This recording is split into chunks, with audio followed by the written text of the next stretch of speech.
Blue Jays.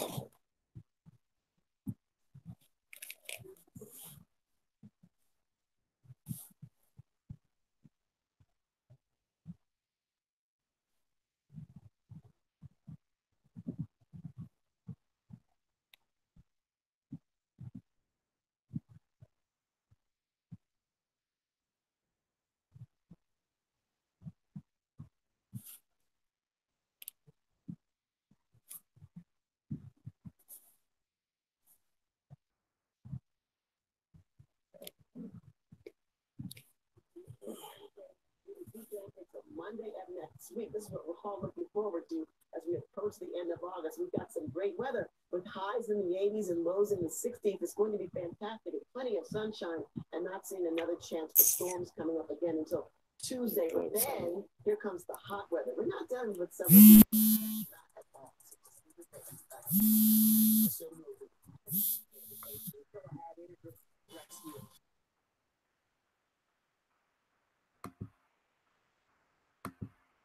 Sunshine and not seeing another chance for storms coming up again until Tuesday. But then here comes the hot weather. We're not done with summer.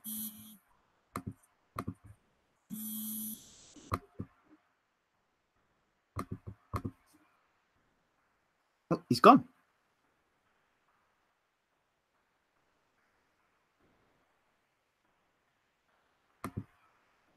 Okay, good morning, good afternoon, good evening. Welcome to BWTM Sports. We literally had, about 30 seconds ago, Junior Jones in the room. Maybe he's got a telephone call that's come through. We've just had the legendary Junior Jones in the room. We're just waiting for him to call back. And when he comes back, we will obviously let you know, and we will continue the show. I guess he must have disappeared, must have got a call or something. That's what happens when you do Hall of Famers.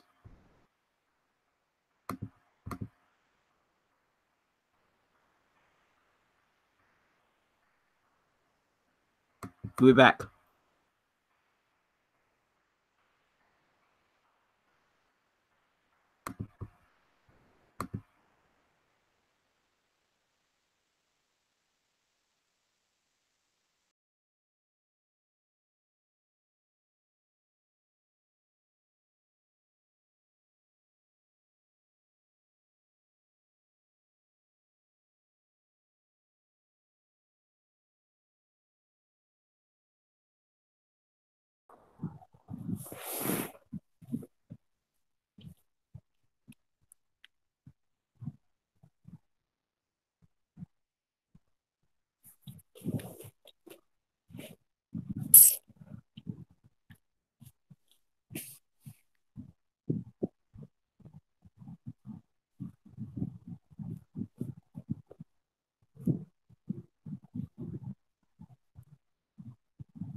Okay, champ, you back in the room?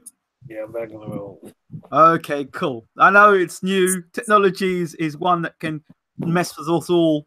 So let's just make sure we can get you set up right. Let's just get this right. And while people are waiting for you to do the interview, let us just give them something quickly to look at while we continue to set things up. Always back to front, even though let's get it now. Boom. We're good now. We're good to go now. We're good to go. All right. Where'd you go? I'm there. I'm here. I'm just doing the intro. That's all. Okay. And my face will turn up in about 30 seconds. You ain't gonna miss me. I'm in the room, champ. I'm in the room. When there's a Jones in the room, we all got to worry. Good morning, good afternoon, good evening. Welcome to BWTM Sports. This is just one of those nights, which is what you call a legendary night. I have in the room the legendary Junior Jones. How are you doing, champ? I'm doing good so far. Can't complain. It's so great to have you in the room. For those people who don't know who you are, just give a rundown as to little flavors to who you were in your heyday as a boxer. I was a 5-time world champion. I beat Marco Timber twice. I beat Ken Gonzalez. Tracy Patterson, Tom Momo Johnson. The list goes on. So I'm a former world champion now in retirement. Do you know something, champ? The first thing I've got to say is this. The two things. First of all, I named my son after you. And I never thought that I'd get the opportunity to talk to you. So shout out to my son and obviously shout out to you. Second thing is, do you know when I first started watching boxing, the first fight, one of the first fights I saw was Marco Antonio Barrera, who was on this run. And he came across a gentleman by the name of Junior Jones. I said, Barrera's going to smash this boy up. No, he gonna mash up this boy, no problems. And I see you thump up Barrera. And I see you put some hands on Barrera. I thought, oh my Lord. And that's when I started following your career. After that, the way you beat up Barrera, I was like, wow. Wow. Yeah. And then I just became an instant fan. So talk to us a little bit about what got you into boxing in the first place. Well, got me in the box. I was 10. I started problems beating up my sister. So I got into boxing because I couldn't beat my sister. Okay. That's how I got into boxing. So then, what was the experience like, becoming an amateur, getting in the ring, the first time you got hit? What was all that about? What was that like for you? No, to me, back then, getting hit was, to me, part of the game. So my thing is, I know boxers get hit in sports, so I know that I was going to get hit sometimes. So me getting hit never didn't affect me because it was what I signed up for. So, as an amateur, what was your most prominent moment for you as an amateur? I went to Golovkin. I had 59 fights, so it's hard to pick which one out of all those fights was a memorable moment. To me, each fight was equally memorable. Each fight was, competition. Do you think it's key that a fighter needs amateur pedigree to be a good pro, or do you think the two are disconnected? No, I think having an amateur pedigree does make a big difference. After going to fights and no experience is definitely a bad idea because in amateurs, you learn a lot of things for the pros, especially when you know something you're gonna turn pro. You know how to hold clinch, how to buy time, how to survive your hurt. That's gonna help in the pros. Oh wow! So you believe that it's very important that an amateur gets that experience before they turn pro? Yeah, definitely, because you gotta know how it feels to be in front of a live audience, and you got thousands of people actually watching you, and then people don't really fight with no headgear makes a big difference. The shirt off makes a big difference. So my thing is, for you to go to a professional contest, no amateur experience, I wouldn't suggest someone do that. Now, a lot of people are making a big talk about Lomachenko and how successful he was as amateur. What are your thoughts on that? I'm a big Lomachenko fan. I think for a guy, you gotta understand, for a guy to do what he's doing at this level with, less than 20 fights. That's outstanding. Can't say nothing about that. My thing is right now. My thing is competition wise. My thing he's making it look easy. I'm sorry people don't like it, but he's doing a great job. He's making the competition look easy. I mean he's has a lot of experience. You can tell he has experience. And my thing is at this level, he's doing a tremendous job. At this level, I mean, taking him back in time, because people like to go back in time. Oh, you wouldn't have done that well back in the day. You would know back in those days. How would Lomachenko have done back in your day as an amateur? Well, I think my thing is hard to compare back in the day because styles make fights, and the only thing changes the years. But fighters are fighters. And I think that at any stage, my era, his era, I think he would have done good in any era. My thing is, man, he's a fighter. A fighter is a fighter. Any era you think about, fighter is still a fighter. The era changed, the fighter doesn't change. So I think that he would have done equally as well at my era too. Okay. The name Poison, where did that come from? Oh my gosh. Poison. My legally given name isn't Junior Jones. Oh. It's Ivy Jones Jr. Oh, wow. I was young.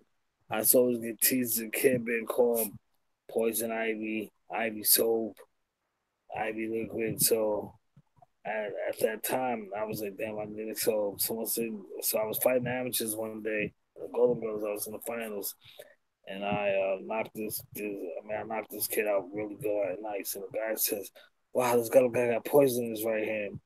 And I just said, "Wow, poison, Ivy, poison." So I stuck with poison. I didn't like Ivy, but I stuck with poison. Wow. So so that took you right through your career. So you turned pro. What was the decision? Why did you decide to turn pro? What was it that made you say this is the time to turn pro? It wasn't for the title, for the money. It was because my last 2 years in amateurs, I was dominant. I mean, I was winning at ease in most of my fights. I was stopping guys in amateurs. So amateurs started getting a little boring because I'm like, this is getting too easy. I mean, at my no one's standing there with me. So I got to a point. I said, I was 18 when I turned pro. So I said, I want to see if I can knock a grown man out. If I can knock a grown man out, then I quit. And I did my job and then just totally forgot about what I wanted to do. Okay, so let's talk about, you go through your career. Your first loss as a professional, how did you handle that? How did you come to terms with that? I mean, if it affected me, because my first loss was against a guy I beat before early in my career. And my first loss, if I had lost because of I lost, then I can say, but I lost because I had weight problems trying to make the weight. Each round, I would just feel myself getting drained. So I was trying to hopefully get early knockout, but along the fight when I just lost energy and he did his job. Okay, cool. So let's talk about now the Barrera fight. That's the fight that I first of all remember you for and first started watching your career. How did that fight come about, and what made you believe you would beat Barrera on the night? Who was a record machine at the time? People talk about the Barrera fight, but I mean that fight was a fight that I felt wasn't the best fight I fought. I'm sorry. I think the best fight I fought was Orlando Canizales, because here's a guy who broke the record for 17 straight defenses, and he was trying to match us for so long at balance, but it never happened. So at Junior Feather, we finally fought. I beat him. That meant more than anything else because he's a guy who had 17 defenses, broke the world record for most times in the battleweight, and I beat him. So that fight, they wanted the Barrera fight. But the Barrera fight, people thought I was insane. I kept telling people, I said, this is a 5-round fight. They were like, 5, serious. I said, I bet you I'm Barrera 5 of the 5th round. No one believed me. They thought that I was like talking, trying to come boost myself up, and I knocked him out in the 5th round. I got called. I heard rumors at the time. I said, people said, the first fight where Barrera had money problems. He had problems with his manager, blah, blah, blah. He wasn't prepared for the fight. He had problems with his manager. his daughter, his cousin got kidnapped. I heard so many excuses that people was trying to make for that win. So, but the thing was, those were just excuses. No one gave me a chance to win that fight. Remember, that fight was 99-1 to win, and to the point where the odds got so huge, Vegas just scrapped it because the odds was going too big. So people wanted to make excuses for Brad says his cousin got kidnapped.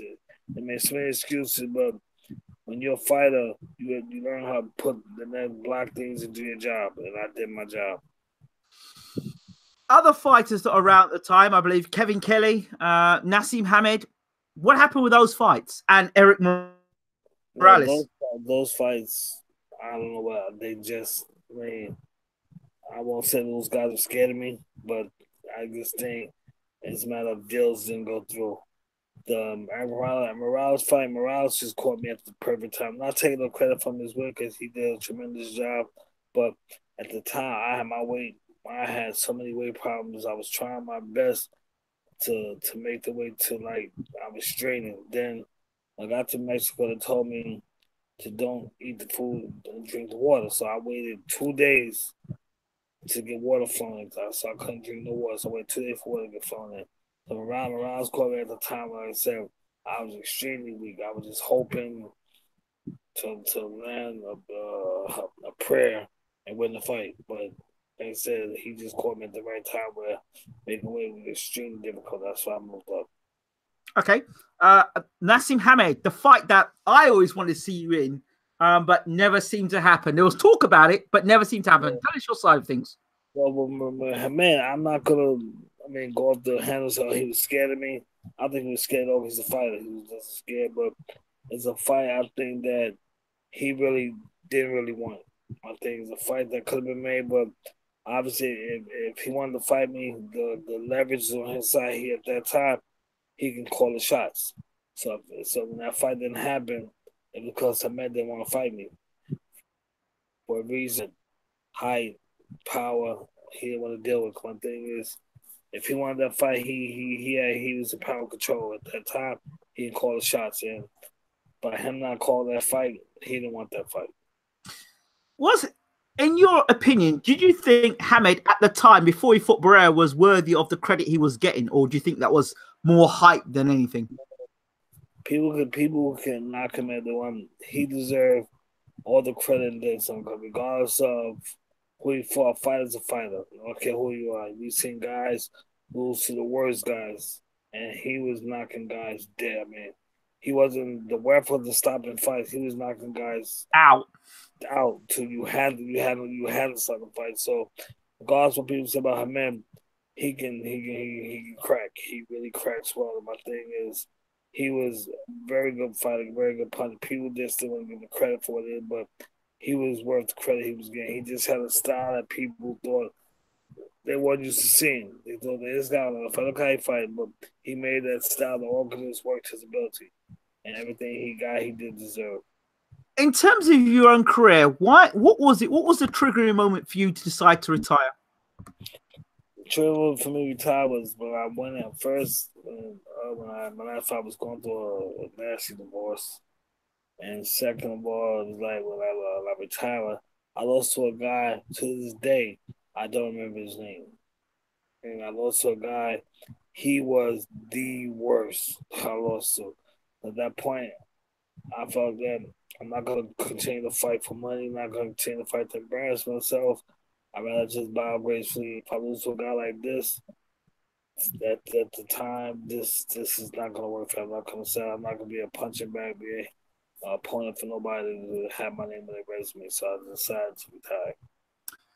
Do you think you got the credit you deserve for in your career by today's media? Yes and no. I think I deserve more credit because my thing is, regardless of who I lost to, I never went into a fight and I lost, and it was a boring fight. If I got into a fight, I was hurt, got hit, I went down, whatever happened, I fought my heart. Even being wobbly, I fought my heart out, man. I gave boxing everything I possibly gave it, and I feel that you can't focus on the losses, but you got to focus on my ability to still fight, even being in a situation that was not good for me. I still But then I gave it my heart. Another fight I remember you being in is against as Kennedy McKinney. Yeah. Don't mention that fight, my cousin. Listen, it was a great fight. It's a great fight. Yeah, but that was the worst fight because the thing was, it wasn't that McKinney was good. He hurt me. I went into that fight so angry. I was that fight. I went into that fight. I was so. I mean, I was through the roof that fight, and it was always told from older guys. Was there was a wives' tale was you can never go into a fight angry. I went to the fight. He was so disrespectful at the press conference. I was so hit. I was so pissed that all I wanted to do was touch him. So when I dropped him, I didn't realize that I didn't catch him really flush, but I hit him enough. But and so when I dropped him, not knowing that I didn't catch him that good, I just truly I went for broke and just punched myself out. Because one, I figure I'm fighting the guards, so I'm at home. So if he gets in trouble and I'm throwing punches, which he didn't punch back, they stopped the fight. But they didn't do this. So that's when I came out, I was spent. But it was a great fight, though. I mean, I remember the hype around that fight and the fight itself. Obviously, it didn't go the way you want it to go, but still a great fight. It's a good fight. I think you gotta spend some time. I mean, it's to me, it's winning is good. Will like to. That's what we're there for. But the important thing to me is not just winning, but my important thing is my performance. If I lose, I want to lose where they can say, "Wow, that was a great fight." That was a fight. If I lose, and you gotta look at me and say, "Yo, what happened?" If both was watching, you ask me what happened. Then I know if you don't know what happened, then I definitely know what happened. And I feel that if I go out and lose a fight, you say, "Yo, he feel that was a good fight." Then I lost, but I gave boxing what they expected. In terms of today's media, in terms of the new media today, do you feel that they kind of rubbish yesterday fighters and put too much emphasis into today's fighters? Yeah, because today's fighters, what they do now to me, they just talk a lot. They talk, they use their mouth, and they talk tough, and they talk like they're good. But today's fighters, I mean, not just because it's my era or it's myself talking, but I'm sure those fighters would have never hung with a guy like Prince Ahmed, Kevin Kelly, Barrera. There's no way these guys today even go 5 rounds.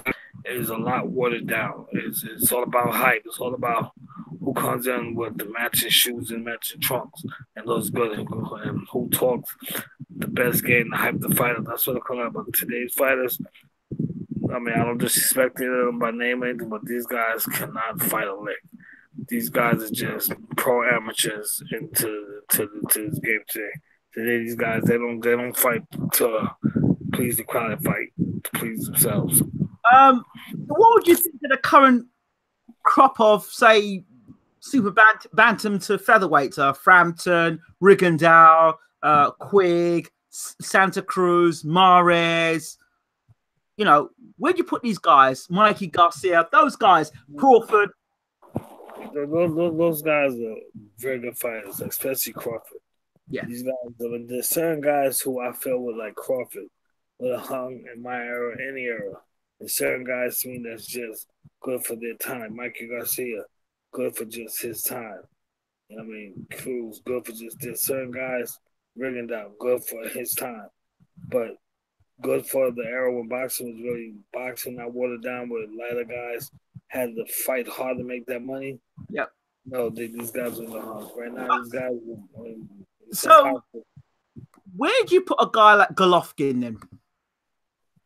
Well, Golovkin, my thing is, this is his era. This is his time. My thing is, you talking about between the '90s and middle '80s. Yeah, Golovkin does not go with Tommy Hearns. It's serious. He does not hang with Hearns and definitely gets smashed by Hagler. Shigray out, shines him. My thing is, even Terry Norris bangs him out. So, and Roy Jones, that's having the contest. So, I think Golovkin's good right now at this stage, this time in his career, this era here. But to say he's an all-time great, it's impossible that I totally disagree because you watch this style fight and you go back to the days and watch Roy and all these other guys. There's no way Hearns. There's no way Golovkin Hearns. There's no way he even stands around with Hearns. It's impossible. So my thing is, give him credit for right now. But of all time, there's no way. Even Hagler, how can Golovkin hang with Hagler? There's no way he hangs with Hagler. Hagler's too big, too strong, too durable. None can speed but can punch. So my thing with Golovkin, my thing, give him credit for this generation, right? This era he's in now, yes. But of all time, you cannot do that. It's impossible. I know. So what do you say when you hear like pound for pound great and this guy would have done this in that era and this era? It's something they say a lot today. Oh, this guy's a pound for pound great. And, you know, not just a pound for pound fighter, this era, great. You know, I think the pound for pound thing is, I think that is blown out of proportion. I think pound for pound great, you can't say. My thing is, you don't know, you don't know how he would do with Robinson, how he would do with Leonard, how he would do with he would do with young Ali. You never know that. So my thing is, who's to say, even Ali of all time, you can't say that. And being Ali, when he said I'm the greatest, he said it so much, everyone else started saying it. But it's something what you can't say one man's the greatest because you never know what one man would do with another man. It's impossible to figure that out. My thing, look at styles make fights. So being a styles make fight, how you know how Hearns would deal with Golovkin, how he would deal with it. I think we can't say we don't consume use imagination. But the whole thing of pound for pound, the best, I think is watered down, is overrated. Because my thing is, you want to say Floyd is the best ever. How can we say that? Does Floyd go with Robinson? We don't know. Does Floyd go with Lynn? We don't know. We only assuming from what the styles were, but we can't really say. My thing, a fight is a fight. I think anyone that's in the sport and you win a world title, you're top 10, you're at that level, you pound for pound one of the best out there. All right. I know you like Lomachenko, and I like Lomachenko, but I love Pernell Whitaker. Between the two guys, who's more slicker, in your opinion? Pernell Whitaker by far. Thank you very much. I was just waiting for you to say that. I like Lomachenko for this era. I like Lomachenko for this era that we're living in now. For this era right here, yes. I'm a top fan of Lomachenko. But you're talking about I'm against a guy like Leonard. I'm against a guy like Whitaker, young Whitaker too slick. He never hits him. Whitaker caught 84 after 84 Olympics until maybe early 90s.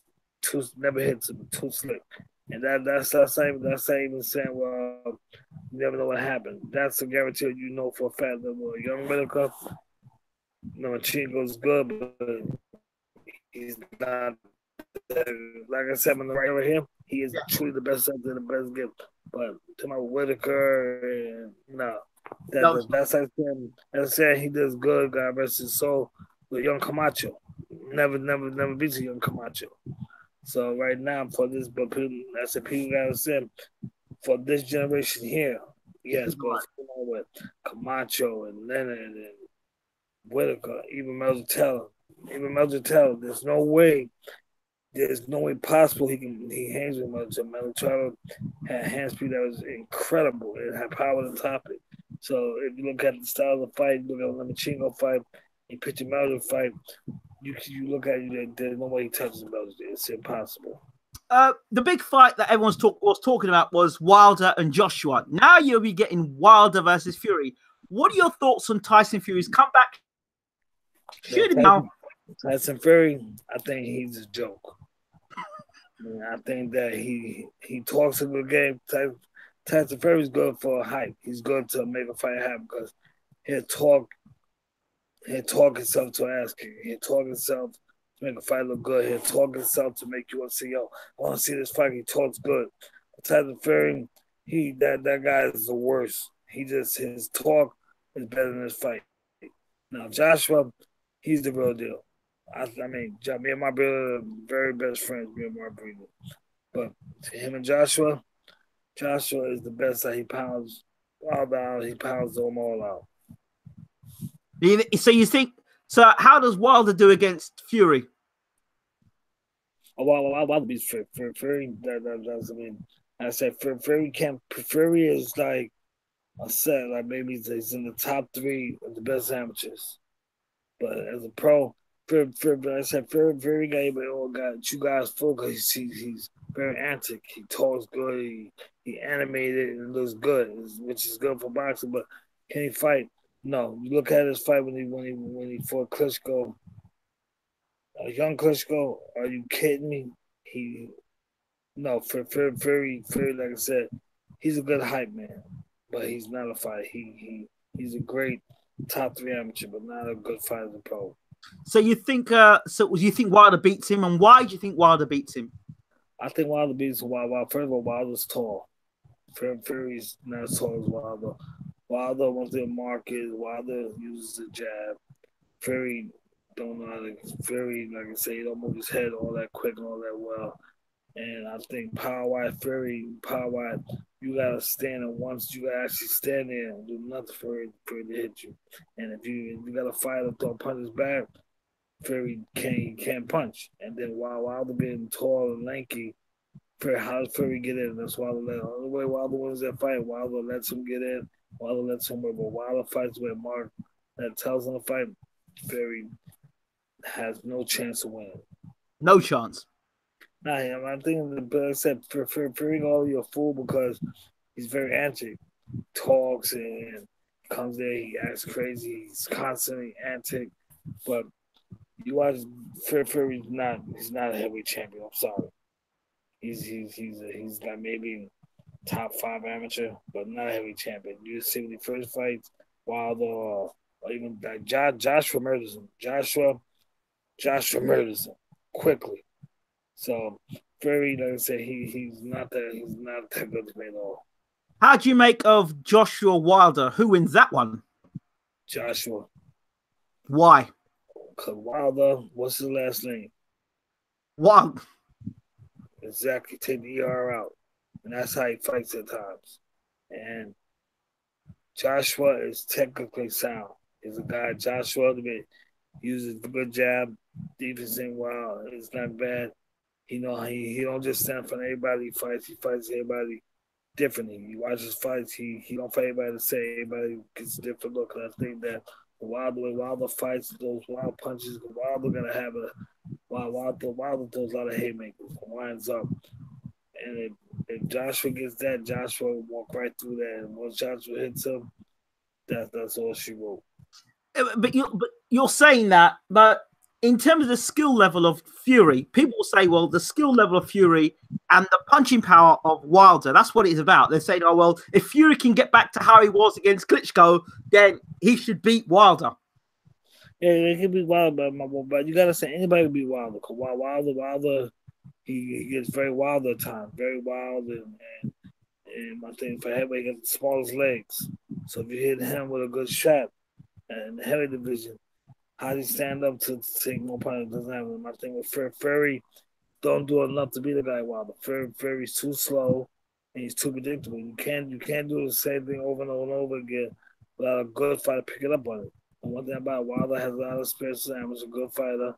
And Fury, I just don't see Fury do anything too wild. How's he hurt Wilder? How he get inside? He's too small. There's no way he gets in on Wilder. Wilder uses that jab, right hand. There's no way Fury gets in. It's impossible.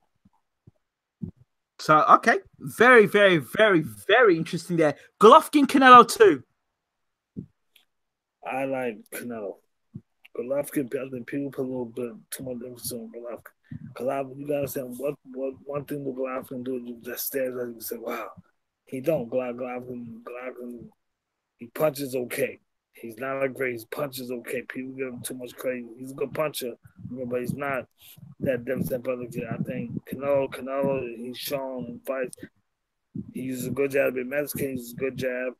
He boxes well. He can move at times. And I think that Canelo just brings to, I think, in the second fight, Canelo made the proper adjustments to beat Golovkin. He know what this, the first time is like, you don't know what to expect. So things that happen because you didn't expect it. But this time, he pretty much knows what to expect. Final question before he disappeared, and it was a big fight I was going to talk to you about as well. Spence versus Mikey Garcia. What are your thoughts on this thing of Mikey Garcia really wanting to rush up and fight Errol Spence? You think that's an ego thing, or do you think he really is genuinely got a chance of beating him? He's not beating Spence. I'm sorry. Mikey Garcia is good. Spence is incredible. No matter what you say about Spence, he can fight. He's the real deal. Mikey Garcia, he's a good fighter. Remember, Mikey Garcia is a good fighter, but Mikey Garcia is another guy where you have to stand there for Mikey Garcia to hit you. You have to be in front of him and not do nothing. You got in front of Mikey Garcia. You cannot just stand in front of him, posing, trying to look for a shot. You got to be busy. So Earl Spence, too busy. Good jab, good movement, good power. So, Junior, what are you doing for your career now? Obviously, now you've retired. What's been going on with you recently? And what are you doing now? I train guys in this boxing gym. Okay. So I'm training guys now in this boxing gym, trying to wait for the next big thing come along. My thing is but my thing, I get fired as a pro. My thing is, but people say I get offers all the time, but I don't just want any pro. I don't want to just get a pro because you want to make some money. I need a pro to make me look good, because people think there's a trainer that looks good. It's not the trainer. The fighter helps me look good. So I need a fighter that's gonna bring out my time, make it look like, wow, Jones is a great trainer. But if you get a fighter who not that good and you train people, but he's a better fighter, he's a trainer. So I need a fighter to make me look good. So after boxing, now obviously you haven't boxed for a while now. How's boxing treated you? How's it been since you've stopped boxing? How's your health and how are you within yourself? Repeat that. Since you've stopped boxing, obviously, and now that you've retired, how have you been physically, mentally, emotionally? What's it like? Because I know a lot of fighters, when they retire from boxing, some fighters go into depression because they're not training all the time. Some fighters run off the rails. Some fighters can deal with it and adjust to civilian life. What's it been for you? The change from no fighter to... Believe it or not, boxing now, I don't miss boxing. I mean, boxing now, like I said, because I'm satisfied with everything I've done. I'm satisfied. I can't say damn.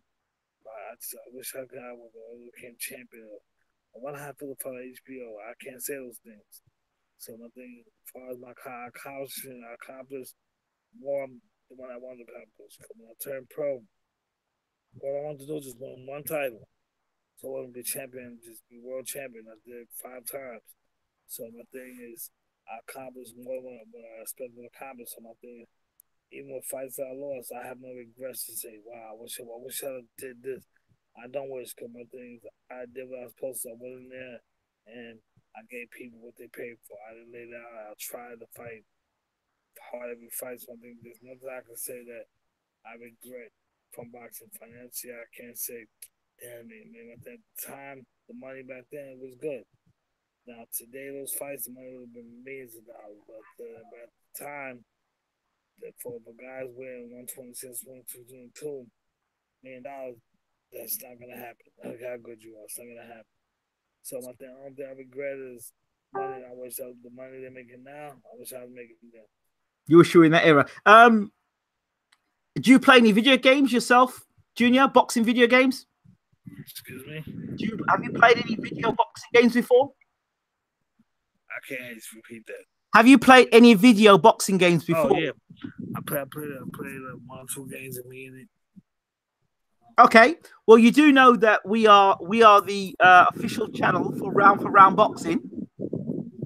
I heard it. I never played it. No, we're still getting fighters for round. We'd love to have Junior Jones as one of the fighters.